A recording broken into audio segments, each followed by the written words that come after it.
एकानं घर बांधल्यानंतर अनेकांना बोलवलं, घरातला सगळा कार्यक्रम झाला आणि ज्यावेळी झोपत होता तेवढ्यात एक आवाज आला की म्हणला, मी तुझा आत्मा आहे आणि मी आता इथून निघून निघालोय.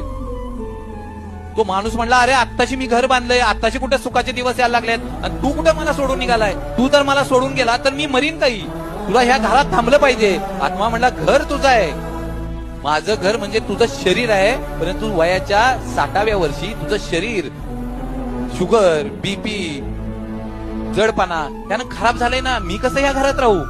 जर आमचं शरीर नावाचं घर जर व्यवस्थित नसेल तर मी या घरात कसं राहू? तुला वाटतंय ना तुझं घर चांगलं असावं, तू राहशील का या घरात जिथं खिडक्या नाहीयेत, जिथं वरनं पाणी टिपकतंय, कलर गेलाय, दारं व्यवस्थित नाहीये, त्या घरात तू राहू शकत नाही. मग तुझं शरीर नावाचं जे घर आहे ते खराब झाल्यानंतर मी कसा राहीन?